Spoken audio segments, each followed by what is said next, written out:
Today, I'm excited and humbled to welcome the lovely Darius Stewart. Darius is the author of the poetry collection Intimacies in Borrowed Light, Eastover Press 2022, and Be Not Afraid of My Body, a lyrical memoir, Belt Publishing 2024. His poems and creative nonfiction have appeared in the Arkansas Review, or Arkansas International, the Brooklyn Review, Callaloo, the Cimarron Review, Fourth Genre, Salamander, First Daily, and others. He holds an MFA, he holds not just one MFA, but two MFAs, one in poetry and one in nonfiction, respectively, from the Mishner Center for Writers and the University of Iowa's Nonfiction Writing Program. He is currently a Lulu Johnson Doctoral Fellow in English at the University of Iowa, where he specializes in African American literature and forms of the essay. Often, when editors talk of excess, they refer to the word through its negative connotation: loquaciousness, inefficiency, uninteresting fluff, cut, cut, cut, cut, cut. But throughout literary history, writers have wielded excess to great effect, reimagining excess in terms of bounty. With Infinite Jest, David Foster Wallace took 1,000+ pages to write about neuroticism and information overload. Don DeLillo and Thomas Pynchon, too, spent entire careers producing bricks of text in an attempt to tackle consumerism. Then there's James Augustine, Aloysius Joyce, Gabriel Garcia Marquez, George Louis Borge, John Jeremiah Smith, and so many others, often with three-part names, who've leaned into maximalism to create feelings rather than that concision alone could not. Today, many writers harness excess to illustrate life's clutter, messiness like layered identities, intergenerational stories, cycles of highs and lows, Wikipedia overloads, or how any given town contains concurrent histories, some out in the open, celebrated through plaques and statues, some buried by leaders who'd rather we forget the past. There's so many takes on excess and concision that I could go on, but what I'll leave you with today is that each of us in this room aren't just one thing at any given time. To be corny, I'll quote another famed maximalist, Walt Whitman: "We contain multitudes." Don't just write the story you think you should write, no. Write the story only you can write in the voice closest to home. Splurge a little along the way, if you will. So, to indulge and bedazzle us today, please welcome the brilliant Darius Stewart. I did not know you were going to do that introduction, so I have nothing to present now, because that was my presentation. I have nothing. You really hit on some really, really great points, distinguishing between what we call maximalism and what can be considered excess. And excess as a way to describe maximalism. But I like to think of excess as a way in which, as a writer, as someone who started out writing prose, who was confused for being a poet, who then returned to prose after practicing poetry for a while, develops my voice in that way. And one thing that I noticed is that I cannot tell a narrative story in a linear way. I just cannot do it. I have tried and I have failed. And it's because I often want to take a moment and just sit with it and just explore, what can be considered the inconsequential elements of the mundane. That is very, very important to me. I think that comes from being a poet too, because as poets, we do take, this kind of, this macrocosm, and we, distill it and we reduce it to something very relatable, hopefully, but something that's very succinct. And so I started really thinking very carefully and very deliberately about my writing and how to craft excess. Not, it's fine to go, willy-nilly, just writing and then you just kind of just let yourself go. That's great. But what happens when you actually craft these moments? What happens when you say, okay, I want to write about an overdose that I witnessed, right? And I'm telling the story so that the reader understands the gist of it, but at the moment that, the speaker witnesses this person overdosing, the blue in the face and all of this, that's when I want to slow down and really home in on what this looks like, what it feels like before I move on. And I'm saying all this, I should have just brought it in so I could share it with you. It's in my new book that's coming out, Be Not Afraid of My Body, so you can look for it there in February 2024. So what I'll do, and if you have any questions whatsoever as I'm talking, I just wanted to share a few of my favorite excerpts that use excess in this really, really wonderful way.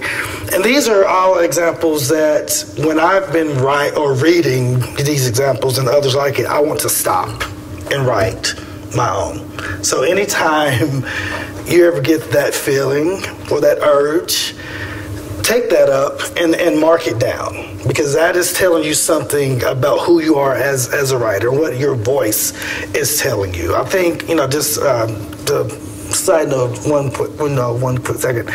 When people talk to me or ask me about voice, it's difficult to say how to develop one's voice, because I don't know. I'm not you. I think you know. The way that your body will tell you what's wrong with it, your writer sensibility, your artistic self will tell you, like, when this is what you like. This is what you like to do. This is your style.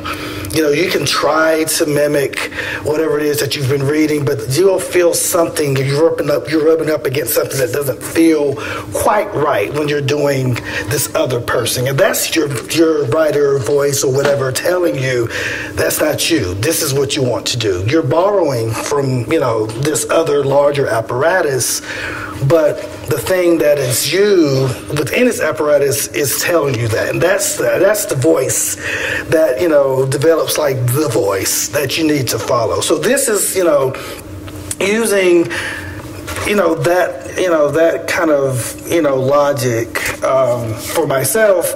These examples, provided me those opportunities. So you've mentioned Mason Don DeLillo, so yeah, I was going to start with Don DeLillo. So has anyone read White Noise? Yeah. So love White Noise. White Noise is a hilarious postmodern novel. And this first chapter really, really sets up this notion of excess, not just, as a, what's the word I'm looking for? A way to showcase a kind of stylistic type of excess, but he's actually talking about literal excess. So it's kind of like form and content are being married in this way. And that's always a wonderful opportunity to, when we're writing, so that things feel kind of cohesive and intentional is, when something like this happens. In chapter 1, setting up White Noise. So this is the narrator writing. The station wagons arrived at noon, a long shining line that coursed through the West Campus. In single file, they eased around the orange I-beam sculpture and moved toward the dormitories. The roofs of the station wagons were loaded down with carefully secured suitcases full of light and heavy clothing, with boxes of blankets, boots and shoes, stationery and books, sheets, pillows, quilts, with rolled-up rugs and sleeping bags, with bicycles, skis, rucksacks, English and Western saddles, inflated rafts. As cars slowed to a crawl and stopped, students sprang out and raced to the rear doors to begin removing the objects inside. The stereo sets, radios, personal computers, small refrigerators, and table ranges, the cartons of phonograph records and cassettes, the hair dryers and styling irons, the tennis rackets, soccer balls, hockey and lacrosse sticks, bows and arrows, the controlled substances, the birth control pills and devices, the junk food still in shopping bags, onion and garlic chips, nacho thins, peanut cream patties, waffles and kabooms, fruit chews and toffee popcorn, the Dum Dum Pops, the Mystic Mints. I've witnessed this spectacle every September for 21 years. It is a brilliant event invariably. The students greet each other with comic cries and gestures of sodden collapse. Their summer has been bloated with criminal pleasures as always. The parents stand sun-dazed near their automobiles, seeing images of themselves in every direction. The conscientious suntans, the well-made faces and wry looks, the feel a sense of renewal, of communal recognition, the women crisp and alert in diet trim, knowing people's names, their husbands content to measure out the time, distant but ungrudging, accomplished in parenthood, something about them suggesting massive insurance coverage. This assembly of station wagons, as much as anything they might do in the course of the year, more than formal liturgies or laws, tells the parents they are a collection of the like-minded and the spiritually akin, a people, a nation. I left my office and walked down the hill and into town. There are houses in town with turrets and two-story porches where people sit in the shade of ancient maples. There are Greek revival and Gothic churches. There is an insane asylum with an elongated portico, ornamented dormers, and a steeply pitched roof topped by a pineapple finial. Babette and I and our children by previous marriages live at the end of a quiet street in what was once a wooded area with deep ravines. There is an expressway beyond the backyard now, well below us, and at night as we settle into our brass bed, the sparse traffic washes past, a remote and steady murmur around our sleep, as of dead souls babbling at the edge of a dream. I am chairman of the Department of Hitler Studies at the College on the Hill. I invented Hitler Studies in North America in March of 1968. It was a cold, bright day with intermittent winds out of the east. When I suggested to the chancellor that we might build a whole department around Hitler's life and work, he was quick to see the possibilities. It was an immediate and electrifying success. The chancellor went on to serve as advisor to Nixon, Ford, and Carter before his death on a ski lift in Austria. At 4th and Elm, cars turned left for the supermarket. A policewoman crouched inside a box-like vehicle patrols the area looking for cars parked illegally, for meter violations, lapsed inspection stickers. On telephone poles all over town, there are homemade signs concerning lost dogs and cats, sometimes in the handwriting of a child. It's gorgeous. Does anyone notice anything very obvious about that, what I read? Yeah. To the point of it maximized in the beginning, it gave us all the sensory details, and then it kind of stripped it back as we went along. So it really hit us with the visuals and imagery and sensory details, and then started to kind of pare it back and get to the personal as it went along. Right, yes. And also, I am chairman of the Department of Hitler's like a sucker punch. Yeah, yes. You don't expect it. No, not at all. Any other? What about, yes? Uses elements of poetry and assonance. Yes, there we go. That's what I'm looking for, yes. Yeah. There's a lot of sibilance, a lot of excess happening, a lot of S's especially. So that's very intentional, right? It has to be, right? There's something else that, what about the point of view? Yeah. It kind of zooms in. It starts out wide. Yeah, right. Yeah, like he was mentioning. And so what are we expecting though? With this, this first paragraph. in terms of point of view. Yeah. It kind of seems like it's third person. Yes. Yes. Why would you start off with the seeming third person POV, and then in the second paragraph we get the first person? Yes. It kind of establishes the environment and where we are and what time of the year it is, and then we are introduced to the character that's narrating. True, but why not just say I, witnessed all of this, or assume the perspective of the I up front? There might be a clue on the second page where the author mentions, tells the parents they're a collection of like-minded, spiritually akin of people and nation. Yeah. So he's trying to cast a wide net. Yeah. Make it accessible to everybody. Yeah. There's also this notion of there's speculation that's going on too. That is interesting to me when I read this, when I first read it back, 20 years ago, I guess. When he says, I've witnessed this spectacle every September, but then when he talks about, their husbands content to measure out the time distance, this is getting into the mind of another character now in a way that a first-person narrative typically isn't able to do, right? Now, as a third-person narrative, narrator, if that were to be the case, the way it seems that way at the beginning, that would be completely fine. Third person omniscient, right? But no, this is actually first person. So he's actually speculating about what must be happening with, these men, these husbands in this case. But, the clue to this, that allows him, because I would have just gone on and just speculated and just be done with it. But he allows himself a lot of leeway because he says, I witnessed this spectacle every September for 21 years.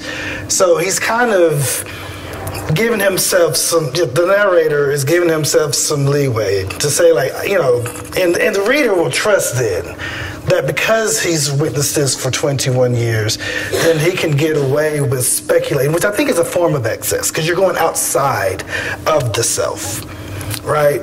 And it's a really wonderful and shrewd move, and and what he does in 2 pages to set up this entire novel, I think is a wonderful, intro, in a very excessive way. Even though we can think of it minimally in terms of percentage of the book, it's only, this much. But, of course, throughout the novel, he's going to return to these kinds of modes of excess. But to bring us into the novel, he does a really wonderful job setting that up.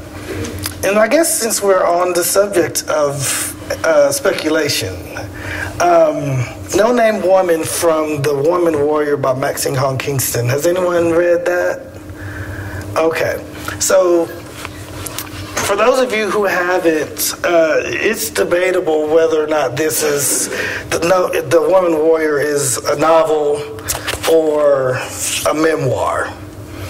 And the reason why is because there's a lot of fictional or fictive techniques that are being deployed throughout the book.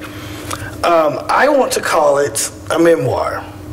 And I forget the subtitle for the book that indicates to me as such. But No Name Woman is, so the speaker is being introduced to an aunt, her father's sister, who had an extramarital, not affair, she was raped. But it was considered an extramarital affair regardless, in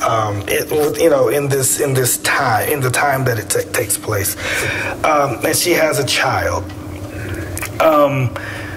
And they both, the aunt kills herself and the child. I'm not spoiling anything. It's here in the text. And the speaker's mother actually is telling her this story of her aunt that the speaker's father refuses, to mention. So the narrator speaker wants to give voice to this aunt. And that's why we have this name, No Name Woman. So I just wanted to start, just maybe, I'll get through this one and maybe one more, hopefully. But just to show you of what she's doing, what the narrator is doing to give this woman a voice. So starting in this second full paragraph on page 8 here, she was the only daughter. This is the aunt. Her 4 brothers went with her father, husband, and uncles out on the road and for some years became Western men. When the goods were divided among the family, 3 of the brothers took land, and the youngest, my father, chose an education. After my grandparents gave their daughter away to her husband's family, they had dispensed all the adventure and all the property. They expected her alone to keep the traditional ways which her brothers, now among the barbarians, could fumble without detection. The heavy, deep-rooted women were to maintain the past against the flood, save for returning. But the rare urge west had fixed upon our family, and so my aunt crossed boundaries not delineated in space. The work of preservation demands that the feelings playing about in one's guts not be turned into action. Just watch their passing like cherry blossoms. But perhaps my aunt, my forerunner, caught in a slow life, let dreams grow and fade, and after some months or years went toward what persisted. Fear at the enormities of the forbidden kept her desires delicate, wire and bone. She looked at a man because she liked the way the hair was tucked behind his ears, or she liked the question mark line of a long torso curving at the shoulder and straight at the hip. For warm eyes or a soft voice or a slow walk, that's all. A few hairs, a line, a brightness, a sound, a pace. She gave up family. She offered us up for a charm that vanished with tiredness, a pigtail that didn't toss when the wind died. Why the wrong lighting could erase the dearest thing about him. It could very well have been, however, that my aunt did not take subtle enjoyment of her friend, but a wild woman kept rollicking company. Imagining her free with sex doesn't fit, though. I don't know any women like that, or men either. Unless I see her life branching into mine, she gives me no ancestral help. To sustain her being in love, she often worked at herself in the mirror, guessing at the colors and shapes that would interest him, changing them frequently in order to hit on the right combination. She wanted him to look back. On a farm near the sea, a woman who tended her appearance reaped a reputation for eccentricity. All the married women blunt cut their hair in flaps about their ears or pulled it back in tight buns. No nonsense. Neither style blew easily into heart-catching tangles. And at their weddings, they displayed themselves in their long hair for the last time. It brushed the backs of my knees, my mother tells me. It was braided, and even so, it brushed the backs of my knees. At the mirror, my aunt combed individuality into her bob. A bun could have been contrived to escape into black streamers blowing in the wind or in quiet wisps about her face. But only the older women in our picture album wear buns. She brushed her hair back from her forehead, tucking the flaps behind her ears. She looped a piece of thread, knotted into a circle between her index fingers and thumbs, and ran the double strand across her forehead. When she closed her fingers, as if she were making a pair of shadow geese bite, the string twisted together, catching the little hairs. Then she pulled the thread away from her skin, ripping the hairs out neatly, her eyes watering from the needles of pain.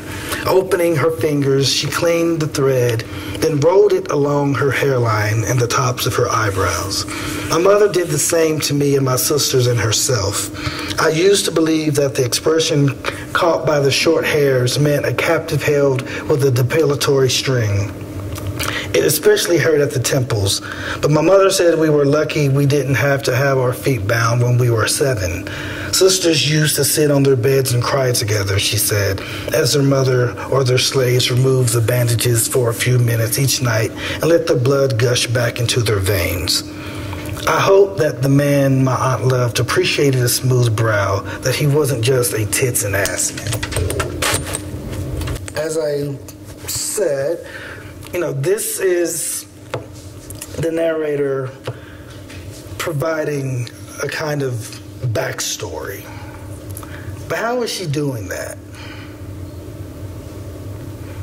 What do you all notice about this? And this, and keeping in mind, this is supposed to be, nonfiction. Would it be chaotic if I jumped in? Sure. I don't know the pages before this, but it kind of feels like it's not just like an action, like one action to the next. It feels kind of like the tapestry of like generations and culture kind of weaving together, like running up to the kind of more of like an I narrative later in the book. That's my guess. Yes. Yeah. Thank you. Yeah, here and then here. Yeah. To me, it's a series of scenes. Yeah. And what does that do for you? What does that mean for you? Makes it more vivid. And not to pick on you, Repeat, please. she says it makes it more vivid. The series of scenes makes the moment more vivid. Actually, let me get you, and then, yeah. There's a level of detail that the narrator can't know, and no living person can know. It's all highly credible, but also, strictly speaking, it's all made up.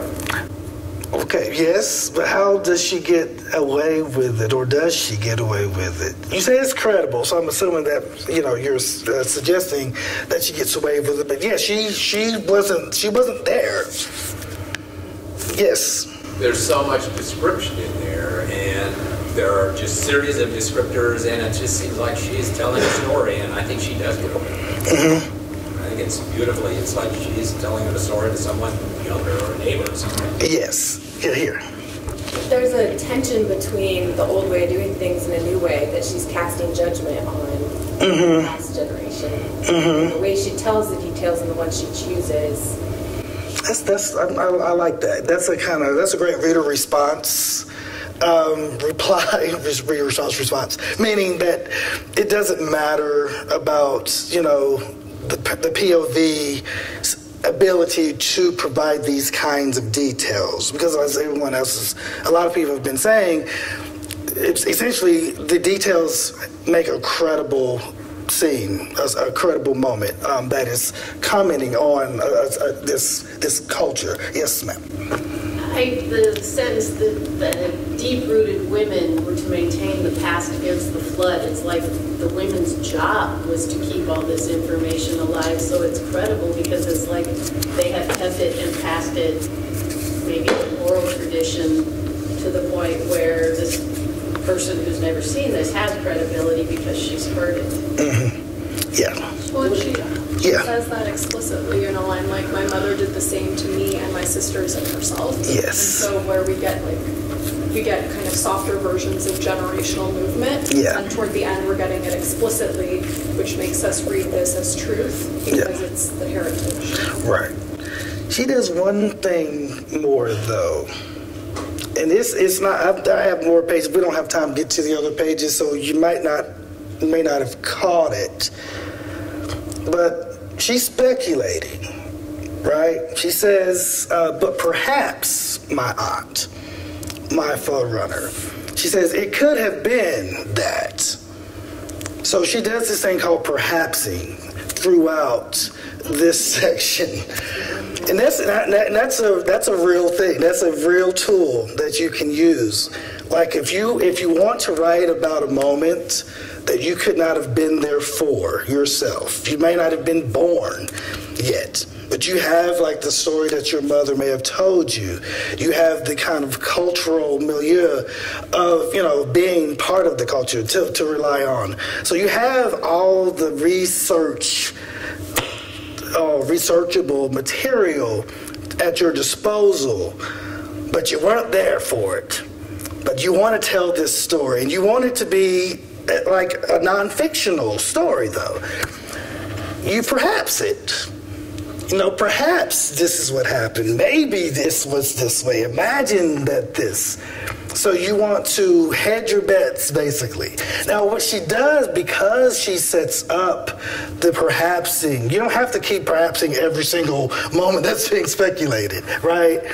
You do this wonderful thing that she does, where she'll set up the speculation, and then she's given you all these, you know, we know that her mother has told her a lot of this, so she can just go with, you know, what she thinks was the case. You know, this may have happened, right? And the reader, we should always have that in the backs of our minds, that we don't know for certain that this happened, but as this gentleman said, it makes a credible case for it actually, you know, its plausibility.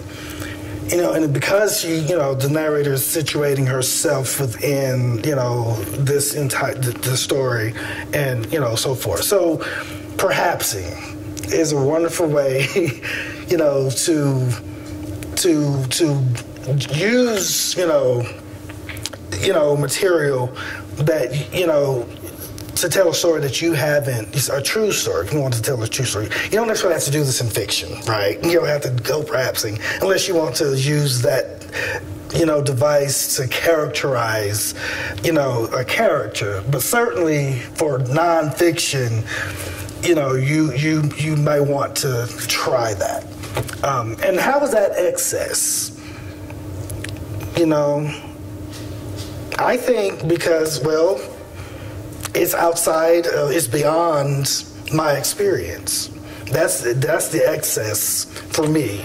That this experience is beyond me, so I'm taking this excess that I was not available, you know, to experience, and I'm going to use that. By using a form that allows me to be excessive in how I'm describing things. Like, she creates this entire world as if she were right there. And we're along for the ride.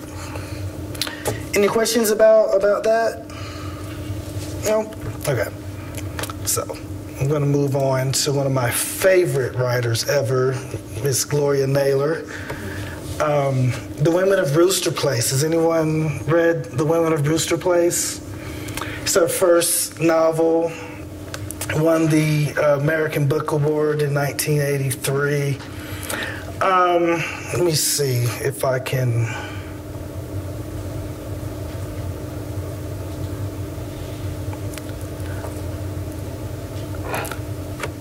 Okay, I got time to read up to a certain point.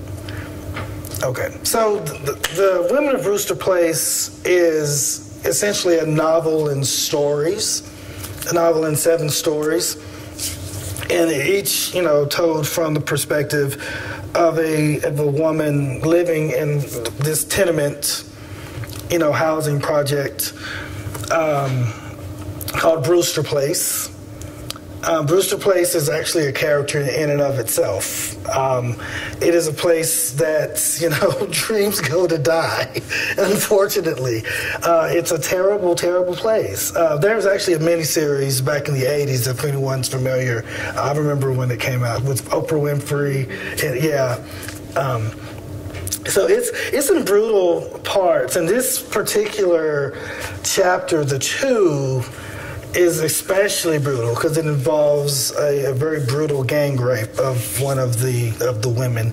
Actually, she's one of the 2. So this is the only chapter that isn't named after the woman or the women. Every other chapter that's from the perspective of one of the women, it has her name. This one doesn't, and there's a reason for that.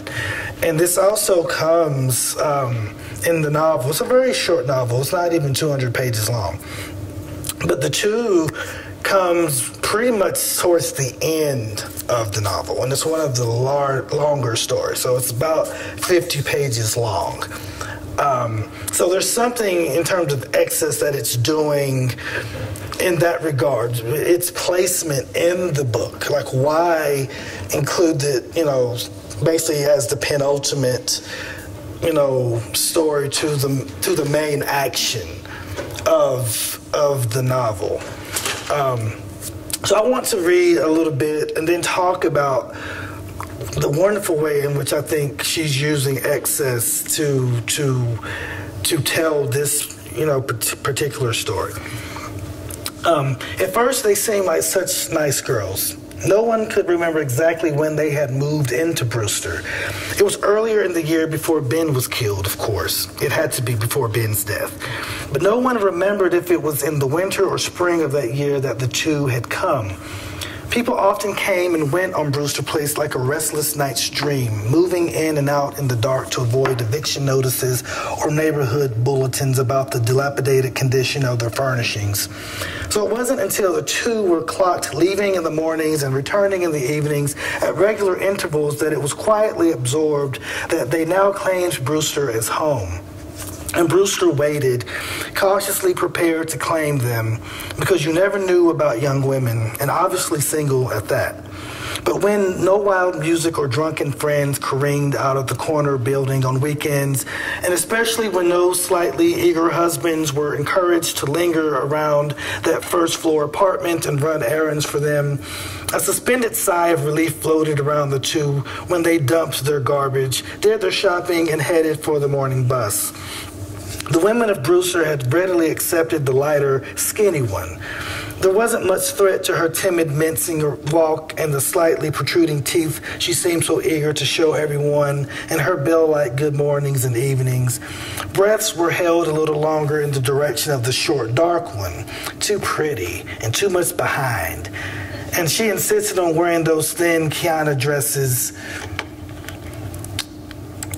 that summer breeze molded against the maddening rhythm of the 20 pounds of rounded flesh that she swung steadily down the street. Through slitted eyes, the women watched their men watching her pass, knowing the bastards were praying for a wind. But since she seemed oblivious to whether these supplications went answered, their sighs settled around her shoulders too. Nice girls. And so no one even cared to remember exactly when they had moved into Brewster Place until the rumor started. It had first spread through the block like a sour odor that's only faintly perceptible and easily ignored until it starts growing in strength from the dozen mouths it had been lying in, among clammy gums and scum-coated teeth. And then it was everywhere, lining the mouths and whitening the lips of everyone as they wrinkled up their noses at its pervading smell, unable to pinpoint the source or time of its initial arrival. Sophie could. She had been there. It wasn't that the rumor had actually begun with Sophie. A rumor needs no true parent. It only needs a willing carrier, and it found one in Sophie. She had been there on one of those August evenings when the sun's absence is a mockery because the heat leaves the air so heavy it presses the naked skin down on your body, to the point that a sheet becomes unbearable and sleep impossible. So most of Brewster was outside that night when the two had come in together, probably from one of those air-conditioned movies downtown, and had greeted the ones who were loitering around their building. They had started up the steps when the skinny one tripped over a child's ball, and the darker one had grabbed her by the arm around the waist to break her fall. Careful, don't want to lose you now. And the two of them had laughed into each other's eyes and went into the building. The smell had begun there. It outlined the image of the stumbling woman and the one who had broken her fall. Sophie and a few other women sniffed at the spot and then, perplexed, silently looked at each other. Where had they seen that before? They had often laughed and touched each other, held each other in joy or its dark twin, but where had they seen that before? It came to them as the scent drifted down the steps and entered their nostrils on the way to their inner mouths. They had seen that, done that with their men. That shared moment of invisible communion reserved for two and hidden from the rest of the world behind laughter or tears or a touch. In the days before babies, miscarriages, and other broken dreams, other stolen caresses in barn stalls and cotton houses, after intimate walks from church and secret kisses with boys who were now long forgotten or permanently fixed in their lives, that was where. They could almost feel the odor moving about in their mouths, and they slowly knitted themselves together and let it out into the air like a yellow mist that began to cling to the bricks on Brewster. So it got around that the 2 and 312 were that way, and they had seemed like such nice girls. Their regular exits and entrances to the block were viewed with a jaundiced eye. The quiet that rested around their door on the weekends hinted of all sorts of secret rituals, and their friendly indifference to the men on the street was an insult to the women as a brazen flaunting of unnatural ways. And I'll stop right there. It's just gorgeous, gorgeous, gorgeous, and awful at the same time. What do you all notice? Or how do you respond? Yeah. Well, the first thing I noticed at the beginning was the repetition of Brewster. Yeah. The women of Brewster. Yeah, again, repetition being a form of excess, absolutely. Yep. Yeah. The way she writes, you can feel the gossip. Yeah. You're there. Yeah. Hearing whispers. Yeah. Yeah, like how she calls it a smell. Like she personifies the gossip as a what is it called, an odor in the smell. It's a sense. Lord have mercy. We have senses, right? Yes, it's a sense. Yes, it's a sensory detail. For me, that's where it really, really gets it. So, first of all, what is this about? What is the rumor about? Yeah, they're a lesbian couple, right? And I will say, on page 131, this moment, it's in the middle. That shared moment of invisible communion reserved for two and hidden from the rest of the world behind laughter, tears, or touch. In the days before babies, miscarriages, and other broken dreams, after stolen caresses in barn stalls and cotton houses, after intimate walks from church and secret kisses with boys who were now long forgotten or permanently fixed in their lives, that was there. So all of that I just read, that isn't just, material that this narrator's just, kind of speculating about. These are all referring to the other women in Brewster Place. So these are like kind of synopsis of what these other women's like. There was a woman who had a miscarriage. There's a woman who was, having an affair with a pastor, thinking she was going to be able to be a pastor's wife. One of the main characters, I guess, is she, Maddie Mae, Michael's, the Oprah Winfrey character, for those of you who have seen she was, she had a baby as a teenager and was thrown out of the house because she was kissing in the bar and all that. So this is referring to these other women. What's interesting, though, is that even though all of the stories are told in the third person limited, though, from the perspective of the particular woman in question, except for the two, right? Who was telling their story? The other women. Well, it says it's mostly Sophie. But then it's also in the other, but she's just like, in the part where she's talking about the rumor, she's like, she was only the carrier. And so it kind of spreads, it's everybody but the two. Mm-hmm. It's everybody but the two that it's about, even though it's supposed to be about the these two, it's everybody else. Yeah. That it's from their point of view and not them. Yes, yes. I was struck by the sentence, the regular exits and entrances to the block were viewed with a jaundiced eye, singular, so that solidifies. Yeah. You have all the women become one character, and then you have these two who are different. Right, exactly. So yes, they all kind of collectively. Now, of course, as we read through the story or this chapter, not every woman shares the same jaundiced eye. Not every woman is sharing in on the gossip. Jaundice is yellow. Yeah. So you have that color sense. Yes. Yeah. And there's also like this sense of bile. I don't know if she actually uses that word, but this sort of like yellow mist, but certainly like the way the gums in the mouth and stuff, it's so nasty. It's A liver problem. Yeah, a liver problem, absolutely.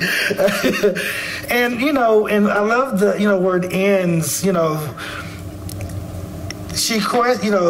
narrator talks about one of the women that has too much behind. She's too pretty. She's flaunting, herself. And it's a threat to these women because they think it's going to steal their men away. But then when they realize that, oh no, that's not the case, then that's a slap in the face because they're not stealing their men, and it's because they're lesbians, damn it, and so I guess the thing that I really think about a lot is, in terms of excess, we've talked about some of the things, that is excessive in the description, but what is excessive in the positioning of this narrative, this particular narrative, within the context of the larger novel? To me, that is really a significant, question. Because I'm asking myself, what is this author using the narrators to do in this particular story? What is the point that she is trying to make without saying it outright?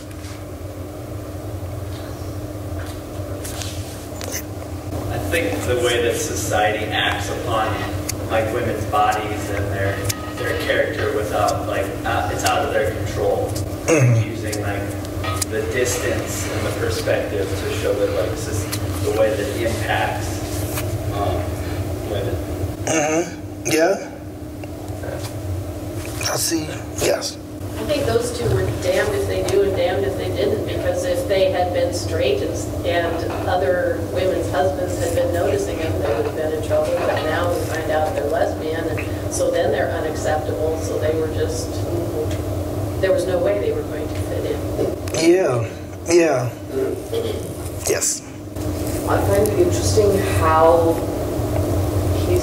she's using the conceit of a rumor, which kind of starts with something really small, and then it kind of gathers its own pace and kind of develops a life of its own. And in a sense, that kind of builds into that, allows for that kind of excess to actually happen. Yeah, because rumors, it needs no, it just needs a carrier, right?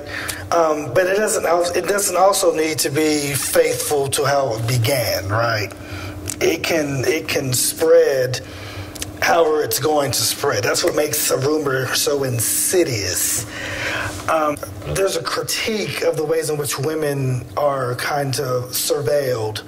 But I go farther and say this is a black community of black women, mostly. There are black men, and unfortunately, Gloria Naylor caught a lot of flack for the way she portrayed black men in this novel, to the point where she actually wrote another novel called The Men of Brewster Place, which I thought was absolutely unnecessary, because that's just the way, But for me, you know, there's, you know, within the black community, you know, notions of gender and sexuality are heavily circumscribed in really, you know, socially conservative black communities. So she, and as a symptom of white supremacy. So their socioeconomic status has placed them in Brewster Place. This dead end is actually a dead end community. Like there's a brick, you know, wall that they tear down, you know, to symbolically, you know, escape, you know, into, you know, the world beyond those walls. But within this particular community, it's like, you know, Naylor is showing how the worst of white supremacy and its oppressive, you know, the way it can oppress a community, what manifests from that, what becomes, you know, what comes up, what shows the, you know, the moral compass of a community, or what they perceive to be the moral compass. What are the ethics of this particular community that is so subjugated? So that's, you know, so some of the worst things that can happen to, you know, to people happen to them in Brewster Place, and some of the things about people that, you know, just the natural born ways in which, you know, we go about, you know, living, such as our sexuality, becomes something that is here unnatural, but it's also, you know, it is a critique of the ways in which these certain communities view. Not that all black communities view, you know, homosexuality as unnatural, but in this circumstance, you know, it is seen as unnatural. The way these men behave that Gloria Naylor was so excoriated for, they behave that way because of the conditions in which they are forced to live. And so, like, taking the two and placing it almost as the climax, because, you know, we say that Ben died. Ben is the custodian of Brewster Place. So he ends up dying as a result of the rape, actually. In a very ironic, you know, way, he's a collateral consequence of, you know, of this, you know, this rumor that has then compelled these men to act in this very violent way against these women. But anyway, that's all the time I have. Thank you, Darius. This has been incredibly wonderful.